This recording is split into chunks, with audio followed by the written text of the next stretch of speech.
Morning everyone, BNSF 9382 here with a layout update. I got a few things done, a few new projects and some continuing projects that I wanted to update everybody on.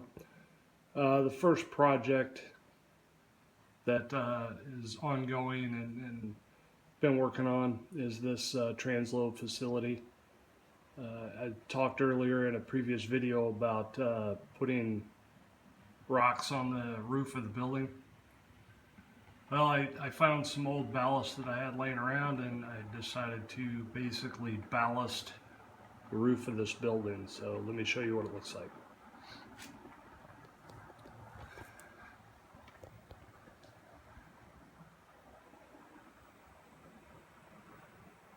No real surprises here on the way I did this. I did it exactly like you would ballast your track. White glue and ballast. Once that was dry, after a couple days, I did spray a coat of dull coat over it. I don't know if this is picking up, but I think it looks pretty good. I think the scale is about right.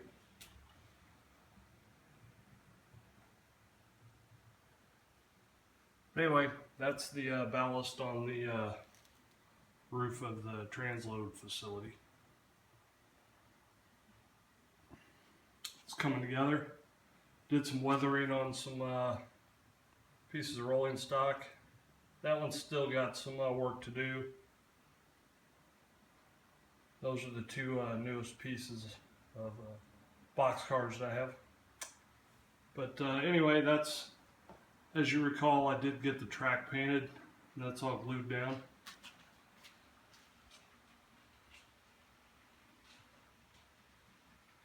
Anyway, moving on to the next project. I did order some tortoise switch machines. As you recall from previous videos, the only two tortoise switch machines that I currently have are on this crossover leading into the warehouse.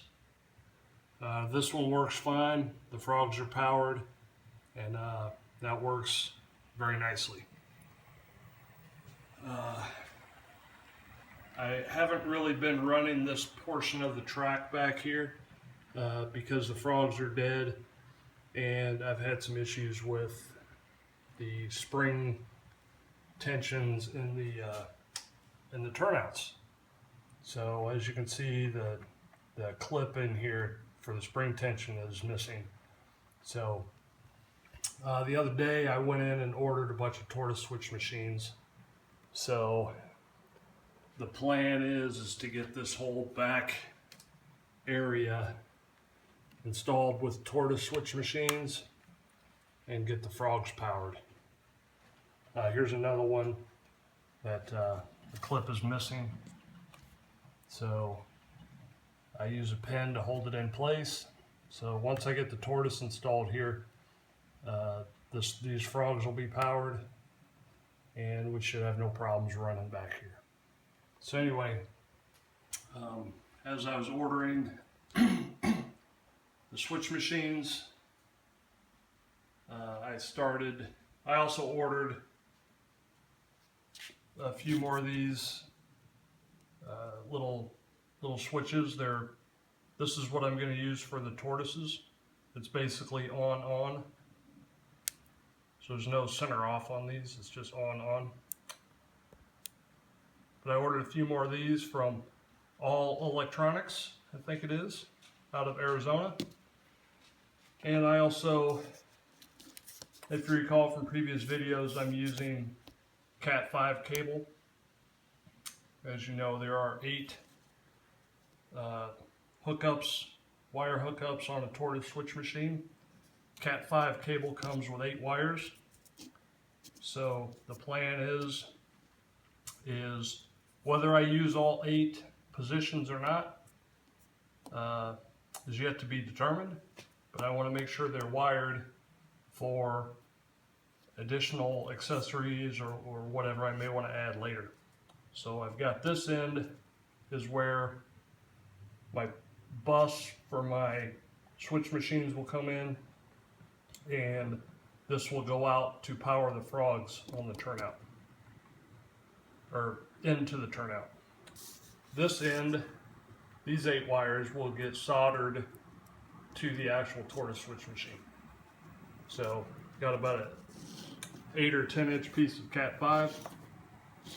Solder this into the tortoise switch machine, and this again will allow you to bring power into the outside and whatever other functions you want to use. One of these is for powering the frog. So anyway, I got a bunch of these made up. So basically when my tortoise switch machines arrive, I can start installing them. That's about it for that. The next thing is these paper trailers and stuff from DigCom. You know, I'd been watching all of Steve's videos, and I'd been bugging Steve for a long time for them to produce a Crete trailer. As you recall, my father used to drive for Preston Trucking back in the day, and currently I have a brother of mine that drives for Crete. So this is just printed on regular printer paper. I haven't gotten around to getting some photo paper so I can get these printed out, but I'm looking forward to representing my brother on the layout with some Crete trailers. But this one is fairly new, came out a couple months ago, and I did purchase the trailers so I can make as many of these as I want. But if you haven't watched these videos, they got a whole line of paper products that you can buy the design for and download it, and then you can print as many copies of it as you want. So check out DigCom Designs if you're interested in printing paper trailers. The next project is a project that has been in my mind and an objective and a goal of mine for a long time. This diesel facility's probably been in place for 2 years, give or take. But one of the projects, and I didn't do it when I installed it, but one of the projects I wanted to do was to set up power districts for all of these tracks in here. Well, because it's almost an independent portion of the layout, because there are brakes here because of the lift up. So all of this whole area was separated electronically anyway. So adding switches to each one of these tracks was fairly simple. But I used some very inexpensive toggle switches, on, off, and I wired basically 1, 2, 3, 4, 5 lines that are all independently controlled by turning the power on or off. So anyway, my temporary switching panel here is here. Again, very simple on-off toggle switches. This is line 1, which is the closest line here. So when I flip this switch, BNSF 6750 will power on. Again, for the longest time, I used to keep most of my locomotives off of the layout, just for the fact I didn't want them all powered up. So again, switch position 3 will be 744.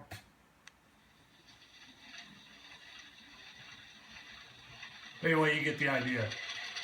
Derek Glass did a video on this a few months back, and it had been in my mind, and it's just a matter of crawling up under the table and control it, and organizing the wiring to get these switches installed. But again, the farthest one, position 5, is going to be 9382 and 9775.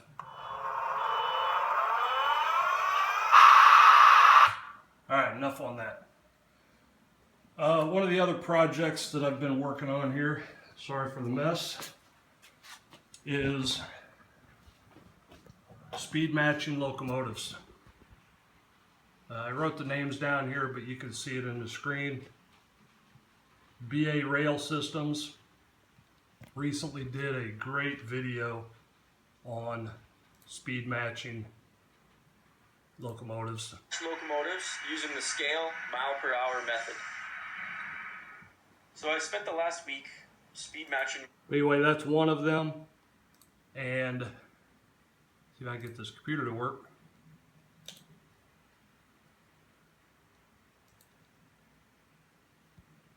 Not working. There it is. And Scale Model Trains and Colorado's Joint Line did another really good video on speed matching locomotives using the mile-per-hour method with the AccuTrack Speedo Meter. I watched both of these videos several times over the last few weeks, and I basically followed their guidance to a T. And let's see if I can get this open here. But here's the locomotive that I currently have running on the track. And again, I followed their guidance almost identically of setting the maximum speed. I set the maximum speed at 50 miles an hour and then went down from there. I pretty much tried to set them all equally to the speed steps on my controller. So we'll again check out both of those videos. I'll try to put links into the description. But I've had this Speedo Meter for a while now. I just hadn't gotten around to really playing with it. But I do have most of these locomotives speed matched, give or take. Some of them still need a little bit of tweaking. I had these Dash 9s running in consist, and the Mac and the Ace running together in consist, and they ran pretty good. So we'll wait till this train comes around and see how the speed is looking. But again, see if we can get this in here. 3129, speed step 30 is what I have on my controller, and we'll see what speed comes up on this mile per hour. Should be right at 30. Hopefully it doesn't make me a liar.